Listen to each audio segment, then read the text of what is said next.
Hello everyone, welcome to schedule 3। देखिए, Uttar Pradesh PCS और ROR की प्रीलिम टेस्ट सीरीज चल रही है 2023 का।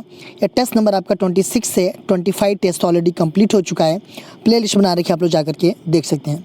देखिए, अगर आप किसी भी स्टेट पीसीएस की तैयारी कर रहे हैं, जैसे कि बीपीएससी हो, एमपीपीएससी हो, यूकेपीएससी हो, झारखंड पीसीएस हो, छत्तीसगढ़ पीसीएस हो या फिर आरएस हो, या किसी वनडे एग्जाम की तैयारी कर रहे हैं, तो भी आपके लिए ये टेस्ट काफ़ी फ़ायदेमंद है। देखिए, जो भी क्वेश्चंस हैं इसमें काफ़ी इंपॉर्टेंट है और वो जो है कि सभी प्रतियोगिता परीक्षाओं के लिए, ठीक है। देखिए, जो लोग फर्स्ट टाइम विजिट कर रहे हैं हमारे चैनल पे, चैनल को सब्सक्राइब कर लें। सब्सक्राइब करने के बाद बेल आइकन को प्रेस कर लें कि जब भी वीडियो आए तो उनको नोटिफिकेशन मिल जाएगा। देखिए, बार बार लोग पूछते हैं कि टेस्ट नंबर 1 से कहाँ मिलेगा, तो टेस्ट नंबर 1 से 26 तक आपको मिलेगा। मेरे चैनल पर जाएंगे तो वहाँ पर एक प्ले लिस्ट है, उत्तर प्रदेश पीसीएस 2023 की टेस्ट सीरीज़ की प्लेलिस्ट मिलेगी। वहाँ पे आपको टेस्ट नंबर 1 से टेस्ट नंबर 26 तक मिल जाएगा। देखिए, जिन लोगों ने अभी तक नहीं देखा है वो जो है कि टेस्ट नंबर 1 से स्टार्ट करें और 26 तक देखें, उनको काफ़ी फ़ायदा होगा। तो स्टार्ट करते हैं। फर्स्ट क्वेश्चन है, सर्व शिक्षा अभियान कब प्रारंभ किया गया? वर्ष 2002 में, वर्ष 1999 में, वर्ष 2001 में, वर्ष 2000 में। देखिए, सर्व शिक्षा अभियान ये कब प्रारंभ किया गया था? तो ये प्रारंभ किया गया था वर्ष 2001 में। सी ऑप्शन आपका सही है। देखिए, सर्व शिक्षा अभियान ये भारत सरकार का एक कार्यक्रम है। इसकी शुरुआत जो है कि अटल बिहारी वाजपेयी के द्वारा किया गया था और इस कार्यक्रम का लक्ष्य था कि 2010 तक जो है कि संतोषजनक गुणवत्ता वाली प्राथमिक शिक्षा के सार्वभौमिकरण को प्राप्त करना, ठीक है। तो ये हो जाएगा आपका सी ऑप्शन। गंगा एक्सप्रेसवे का विस्तार कहां से कहां तक है? नोएडा से बलिया, ग्रेटर नोएडा से आगरा, आगरा से लखनऊ, लखनऊ से गाजीपुर। बात की जा रही है गंगा एक्सप्रेसवे की।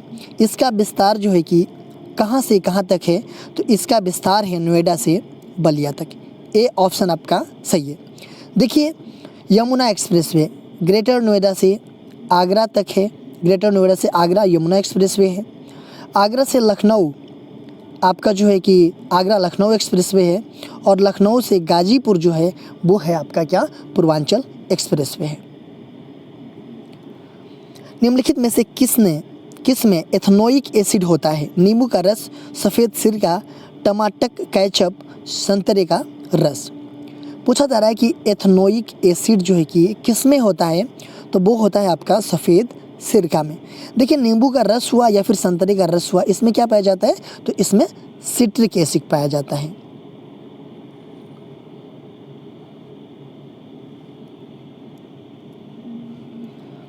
सब्जी के लिए काम आने वाले पौधे के अध्ययन को क्या कहते हैं?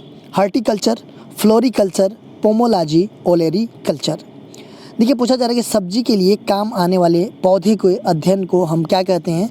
तो हम कहते हैं इसको ओलेरी कल्चर। ये डी ऑप्शन आपका सही है। देखिए, हम बात करें हॉर्टिकल्चर की, तो ये बागवानी या उद्यान विज्ञान, ठीक है। इसमें जो है कि साग सब्जियों का अध्ययन किया जाता है। फ्लोरिकल्चर, इसमें आपको फलों की खेती के संबंधित है, फलों का अध्ययन किया जाता है। पोमोलॉजी, इसके अंतर्गत जो है कि फलों का अध्ययन किया जाता है। देखिए, फ्लोरिकल्चर में फूलों का और पोमोलॉजी में फलों का अध्ययन किया जाता है, ठीक है। निम्नलिखित में से कौन सा मकड़ियों का अध्ययन है? Apiology, arachnology, anthropology, sinology. देखिए, मकड़ियों का अध्ययन जो है कि किसके अंतर्गत किया जाता है? तो ये किया जाता है आपका अर्कनोलॉजी के अंतर्गत। बी ऑप्शन आपका सही है। सूची फर्स्ट को सूची सेकंड से सम्मिलित कीजिए तथा सूचियों के नीचे दिए गए कूट का उपयोग करके सही उत्तर का चयन कीजिए। देखिए, सूची फर्स्ट में लेखक का नाम दिया गया है और सूची सेकंड में उनकी कृतियाँ दी गई है। देखिए, कुलशेखर अलवर, इनकी कृतियाँ कौन सी है? तो पेरुमल तिरुमोली है। चेरामन पेरुमल नयनार, इनकी कृति क्या है? तो आद्यूल है। और चेक्किलार, इनकी कृति क्या है? तो पेरिया पुराणम है। और ओट्टकुतन, इनकी कृति जो है कि कलिंग गतुपर्णी है, ठीक है। तो ये सीधा सीधा सुमेलित है। तो ये हो जाएगा आपका 1 2 3 4। यजुर्वेद के संबंध में गलत कथन बताइए। इस वेद के 2 भाग शुक्ल यजुर्वेद और कृष्ण यजुर्वेद हैं। इसे कर्मकांडीय वेद भी कहा जाता है। सी ऑप्शन है कि इसके वेदों के मंत्रों का उच्चारण करने वाला पुरोहित मतलब अधर्यु कहलाता है। इसे 2 भागों में कृष्ण यजुर्वेद केवल गद्य में है। देखिए बात की जा रही है यजुर्वेद की, ठीक है, यजुर्वेद की बात की जा रही है। इस वेद के 2 भाग शुक्ल यजुर्वेद हैं और कृष्ण यजुर्वेद है। बिल्कुल सही है। इसे कर्मकांडीय वेद भी कहा जाता है। किस वेद को कर्मकांडीय वेद कहते हैं? तो यजुर्वेद को। इसके वेदों के मंत्रों का उच्चारण करने वाला जो पुरोहित है वो जो है कि अधर्यु कहलाता है। ये भी बिल्कुल सही है। इसे 2 भागों में तो किया गया है, शुक्ल यजुर्वेद और कृष्ण यजुर्वेद।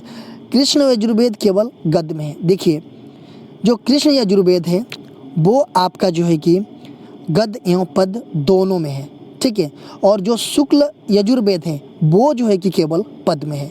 तो कृष्ण यजुर्वेद जो है कि केवल गद्य में नहीं है, गद्य एवं पद दोनों में है, और गद्य में केवल है तो वो जो है कि आपका जो शुक्ल यजुर्वेद है वो है आपका, ठीक है। तो गलत कौन सा है आपका? तो ये डी ऑप्शन हो जाएगा। सतलज नदी के संबंध में निम्नलिखित कथनों को पढ़कर कूट के अनुसार सही उत्तर का चयन कीजिए। देखिए तिब्बत के पठार की राकसताल झील से निकलती है, जहां इसे लांगचेन खंबाब के नाम से जाना जाता है। यह भारत में प्रवेश करने से पहले लगभग 400 किलोमीटर तक सिंधु नदी के समानांतर प्रवाहित होती है तथा सिप किला दर्रा से होकर के भारत में प्रवेश करती है। देखिए बात की जा रही है सतलज नदी की। ये जो है कि तिब्बत के पठार से जो राकसताल है झील से ये निकलती है, जहाँ इसे क्या कहते हैं? लांगचेन खंबाब के नाम से जानते हैं। बिल्कुल सही है सतलज नदी के बारे में। और ये जो है कि भारत में कहाँ पे प्रवेश करती है? तो ये भारत में जो है कि सिप किला दर्रे से होकर के प्रवेश करती है, और ये जो है कि 400 किलोमीटर तक जो है कि सिंधु के समानांतर प्रवाहित होती है, यह सतलज नदी। तो देखिए ये भी सही है और ये भी सही है। तो ये हो जाएगा आपका सी ऑप्शन की 1 और 2 दोनों सही है। टोडा जनजाति के संबंध में निम्नलिखित कथनों को पढ़कर कूट के अनुसार सही उत्तर का चयन कीजिए। यह दक्षिणी भारत में नीलगिरी पहाड़ियों पर निवास करने वाले पशुपालन जनजाति है। दूसरा कि कन्याबद्ध प्रथा के कारण टोडा जनजाति में बहुपति विवाह प्रथा पाया जाता है। देखिए इसमें से सही उत्तर का चयन करना है। बात की जा रही है किसके बारे में? तो टोडा जनजाति के बारे में। देखिए ये जो जनजाति है ये नीलगिरी पहाड़ियों मतलब कि दक्षिण भारत में तमिलनाडु में, ठीक है, ये निवास करने वाली है, और ये पशुपालन जनजाति है। पशुपालन ये बहुत ज़्यादा करती है जनजाति, ठीक है। और ये कन्याबद्ध प्रथा के कारण जो है कि जो टोडा जनजाति है इसको हम बहुपति विवाह प्रथा मतलब इसमें पाया जाता है कन्याबद्ध के कारण। तो ये भी आपका सही है और ये भी सही है। तो ये हो जाएगा आपका 1 और 2 दोनों सही है, ठीक है। थर्नथवेट के जलवायु वर्गीकरण के संबंध में निम्नलिखित कथनों को पढ़कर कूट के अनुसार सही उत्तर का चयन कीजिए। देखिए थर्नथवेट द्वारा किया गया जो जलवायु वर्गीकरण है वर्षा की सार्थकता पर आधारित है। दूसरा है कि वर्षा की सार्थकता वर्षा की प्राप्ति तथा वाष्पीकरण के बीच संबंध को दर्शाता है। देखिए जो थर्नथवेट हैं इनका जो जलवायु वर्गीकरण है इसके संबंध में बात की जा रही है। तो इनके द्वारा जो जलवायु वर्गीकरण जो है ना वर्षा का सार्थकता पर आधारित है इनका जलवायु वर्गीकरण, ये भी आपका सही है, ठीक है। दूसरा है कि वर्षा की जो सार्थकता है वर्षा की प्राप्ति तथा वाष्पीकरण के बीच संबंध को दर्शाती है। बिल्कुल सही है। तो ये हो जाएगा आपका सी ऑप्शन। 1 और 2 दोनों सही है। गलत युग्म बताइए। खमसीन, मिस्र, फोह, अल्पस पर्वत, मिस्ट्रल, राइन घाटी, बोरा, पोलैंड। देखिए इसमें आपको गलत युग्म बताना है, ठीक है। देखिए अगर हम बात करें खमसीन की तो ये जो है कि गर्म शुष्क और धूल भरी हवाएं हैं और ये जो है कि मिस्र में बहती है, ठीक है। अगर फोह की बात करें हम तो यह अल्पस पर्वत के उत्तरी ढाल से नीचे उतरने वाली ये गर्म और शुष्क हवाएं हैं, ठीक है। तो ये भी सही है। मिस्ट्रल की हम बात करें तो ये राइन घाटी मतलब कि फ्रांस में चलने वाली ये ठंडी हवाएं हैं, ठीक है। तो ये भी सही है। देखिए बोरा की बात करें हम तो बोरा जो है कि पोलैंड में नहीं, ये जो है कि शुष्क ठंडी हवा है जो कि एड्रियाटिक सागर के पूर्वी तट पर चलती है। और इससे कौन सा भाग प्रभावित होता है? तो इससे उत्तरी इटली भाग प्रभावित होता है, ठीक है। तो गलत युग्म कौन सा है आपका? तो ये डी ऑप्शन है। भारत में सोलास वन निम्नलिखित में से कहाँ पाए जाते हैं? नीलगिरी पहाड़ियों पर, पालिनी पहाड़ियों पर, विंध्याचल पहाड़ियों पर, अन्नामलाई पहाड़ियों पर। जो सोलास वन हैं भारत में ये कहाँ पाए जाते हैं? तो देखिए ये जो है कि नीलगिरी पहाड़ियों पर, पालिनी पहाड़ियों पर और जो है कि ये अन्नामलाई पहाड़ियों पर जो शीतोष्णकटिबंधीय वन पाए जाते हैं ना, उन्हीं को हम क्या बोलते हैं? सोलास वन कहते हैं। ठीक है, और ये वृक्ष में कौन कौन होते हैं? तो मग्नोलिया है, लैरेल है, बैटल है और सिंकोना है। ये सब वृक्ष जो हैं कि सोलास वन के अंतर्गत आते हैं। तो ये हो जाएगा 1, 2 और 4। 1, 2, 4 कौन सा है? तो ये पहला ऑप्शन हो जाएगा। बीरबल साहिनी जीवाश्म विज्ञान संस्थान कहाँ स्थित है? लखनऊ में, वाराणसी में, गोरखपुर में, हैदराबाद में। बीरबल साहिनी जीवाश्म विज्ञान संस्थान ये कहाँ पे सिचुएटेड है? तो ये सिचुएटेड है आपका लखनऊ में। ए ऑप्शन आपका सही है। भारत में राष्ट्रीय आय की गणना किसके द्वारा की जाती है? वित्त आयोग द्वारा, नीति आयोग द्वारा, रिजर्व बैंक ऑफ इंडिया द्वारा, केंद्रीय सांख्यिकी कार्यालय द्वारा। देखिए जो भारत में राष्ट्रीय आय की गणना होती है वो किसके द्वारा की जाती है? तो वो की जाती है आपका केंद्रीय सांख्यिकी कार्यालय के द्वारा। देखिए केंद्रीय सांख्यिकी कार्यालय CSO इसका गठन जो है कि 2 मई 1951 को किया गया था और इसका हेडक्वार्टर कहाँ पे है? तो इसका हेडक्वार्टर जो है कि न्यू दिल्ली में। देखिए अब भारत के जो राष्ट्रीय आय की गणना करता है ना, यही संगठन करता है। ठीक है, और इस संगठन के जो संस्थापक थे वो कौन थे? तो वो जो है कि PC महालनोबिस थे। तो ये हो जाएगा आपका डी ऑप्शन। भारत में समपोषणीय विकास का लक्ष्य सर्वप्रथम किस पंचवर्षीय योजना में अपनाया गया? द्वितीय पंचवर्षीय योजना में, तृतीय पंचवर्षीय योजना में, चतुर्थ पंचवर्षीय योजना में, 7वीं पंचवर्षीय योजना में। देखिए क्वेश्चन क्या कह रहा है कि भारत में जो समपोषणीय विकास का जो लक्ष्य है वो सबसे पहले किस पंचवर्षीय योजना में अपनाया गया था?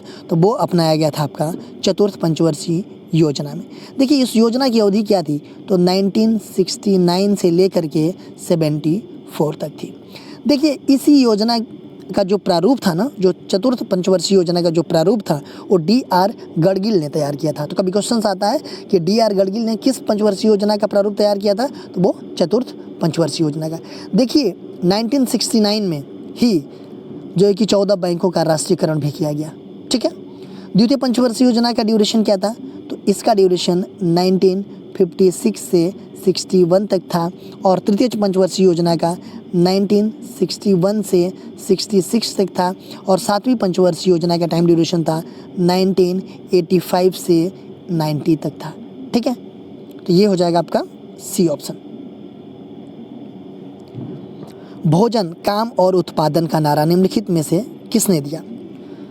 7वीं पंचवर्षीय योजना ने, 5वीं पंचवर्षीय योजना, जनता दल का चुनाव घोषणा पत्र, संयुक्त राष्ट्र संघ का मानव अधिकार घोषणा पत्र। देखिए बोला जा रहा है कि भोजन, काम और उत्पादन का नारा जो है कि निम्नलिखित में से दिया गया था, वो किसके द्वारा दिया गया था? तो वो दिया गया था आपका 7वीं पंचवर्षीय योजना के दौरान। ठीक है, 7वीं पंचवर्षीय योजना का टाइम ड्यूरेशन क्या था? 1985 से कब तक था? 90 तक था। देखिए 1986 में आपका डाक विभाग में जो स्पीड पोस्ट होता है उसकी व्यवस्था की गई। 1986 में दिल्ली में कपार्ट की स्थापना की गई। 1988 में जो सेबी है उसकी स्थापना की गई और 1989 में जो है कि आपका जवाहर रोजगार योजना और नेहरू रोजगार योजना की शुरुआत की गई। इतने सारे चीज़ें जो है कि आपके 7वीं पंचवर्षीय योजना के टाइम ये स्टार्ट की गई और स्थापना की गई। ठीक है, सारगैसो सागर स्थित है उत्तरी अंध महासागर में, पश्चिमी अंध महासागर में, पश्चिमी यूरोप के निकट, सहारा मरुस्थल के निकट। देखिए सारगैसो सागर ये कहाँ पे सिचुएटेड है? तो ये सिचुएटेड है आपका उत्तरी अंध महासागर में। देखिए सारगैसो सागर ये उत्तरी अटलांटिक महासागर में जो 20 डिग्री से लेकर के 40 डिग्री उत्तरी अक्षांश तथा 35 डिग्री से लेकर के 75 डिग्री जो है कि ये पश्चिमी देशांतर के मध्य सिचुएटेड है। ठीक है, यहाँ का जल जो है कि काफ़ी शांत होता है, मतलब स्थिर रहता है। और सारगैसम घास, ठीक है, सारगैसम घास की अधिकता के कारण जो है कि इसे सारगैसो सागर कहा जाता है। तो यहाँ पे कौन सी घास पाई जाती है? सारगैसम घास पाई जाती है। तो ये हो जाएगा आपका ए ऑप्शन। विश्व का सबसे बड़ा नदी डेल्टा कौन सा है? Greenland, Congo basin, Amazon basin, Sundarban. देखिए जो विश्व का सबसे बड़ा जो नदिया डेल्टा है वो कहाँ पे है? तो वो है आपका इंडिया में ही, और वो है आपका सुंदर डेल्टा, ठीक है। देखिए ये बंगाल की खाड़ी में पड़ता है, गंगा और ब्रह्मपुत्र नदियों के मुहाने पे, ठीक है। सुंदरबन कहाँ पे है? तो बंगाल की खाड़ी में गंगा और ब्रह्मपुत्र नदियों के मुहाने पे स्थित है, और इसलिए इसे गंगा ब्रह्मपुत्र डेल्टा के नाम से भी जानते हैं इसको, ठीक है। जो सुंदरबन डेल्टा है इसको जो है कि गंगा ब्रह्मपुत्र डेल्टा के नाम से जानते हैं, और इसका विस्तार जो है कि भारत के साथ साथ कहाँ पे है? तो बांग्लादेश में भी है, ठीक है। भारत छोड़ो आंदोलन के समय निम्नलिखित में से किसने कांग्रेस रेडियो का प्रसारण किया? जयप्रकाश नारायण, अशफाक उल्लाह खां, अरुणा असफ अली, उषा मेहता। देखिए भारत छोड़ो आंदोलन के टाइम पे किसने कांग्रेस रेडियो का प्रसारण किया था? किसने किया था? तो ये उषा मेहता ने किया था। देखिए इन्होंने भारत छोड़ो आंदोलन के समय पे अपने सहयोगियों के साथ जो है कि बम्बई में 14 अगस्त 1942 को जो कि खुफिया कांग्रेस रेडियो का प्रारंभ किया था, और इस खुफिया कांग्रेस रेडियो को राम मनोहर लोहिया और कई प्रमुख नेताओं ने सहयोग किया था, ठीक है। लुप्त प्रजातियों का प्रजनन केंद्र कुकरैल बन जो कि 1984 से 85 में स्थापित किया गया था, वो कहाँ पे है? हैदराबाद में, लखनऊ में, दिल्ली में, गंगटोक में। देखिए जो लुप्त प्रजातियां हैं उसका प्रजनन केंद्र जो बोलते हैं कुकरैल बन, ये जो कि स्थापित किया गया था 1984 से 85 के बीच, और ये कहाँ पे है? तो ये है आपका लखनऊ में।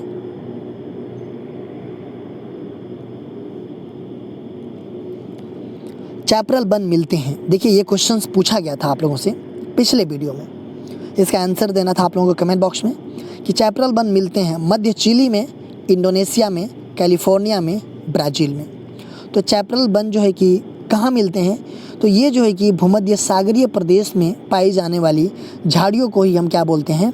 चैपरल बन कहते हैं। और ये कैलिफोर्निया में बोलते हैं इसको, कैलिफोर्निया में जो है कि चैपरल के नाम से जाना जाता है, जो भूमध्य सागरीय प्रदेशों में पाई जाने वाली झाड़ियाँ होती हैं तो उन्हीं को। तो ये हो जाएगा आपका सी ऑप्शन। आज का क्वेश्चन देख लेते हैं कि उत्तर प्रदेश प्रदूषण नियंत्रण बोर्ड जिसका मुख्यालय कहाँ पे? लखनऊ में स्थित है, इसकी स्थापना कब किया गया था? 13 जुलाई 1972, 13 जुलाई 1976, 13 जुलाई 1982 एंड 14 सितंबर 1984। देखिए उत्तर प्रदेश प्रदूषण नियंत्रण बोर्ड, इसका मुख्यालय कहाँ पे है? तो लखनऊ में। इसकी स्थापना कब हुई थी? ये आपको कमेंट बॉक्स में मुझे बताना है, ठीक है। इसका आंसर मैं नेक्स्ट वीडियो में आप लोगों को बताऊंगा। आप हमारे चैनल को सब्सक्राइब कर लीजिए, सब्सक्राइब करने के बाद से बेल आइकन को प्रेस कर लीजिए कि जब भी वीडियो आए तो आपको नोटिफिकेशन मिल जाए।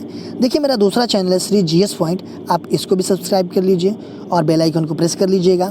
फेसबुक पे एक मेरा पेज है स्टडी विद श्री के नाम से, और इंस्टाग्राम पे हमारी आईडी है स्टडी विद श्री 25 और श्री जीएस पॉइंट, और टेलीग्राम पे हमारी आईडी है स्टडी विद श्री। इन सब सारों का लिंक आपको डिस्क्रिप्शन में मिल जाएगा, वहाँ पे क्लिक करते हैं आप यहाँ पहुँच जाएंगे। तो इन सब सारे जगहों पे भी ज्वाइन हो जाइए, क्योंकि इन सब सारे जगहों पे स्टडी से रिलेटेड चीज़ें पोस्ट की जाती है जिससे आप लोगों को फ़ायदा पहुँच सकता है।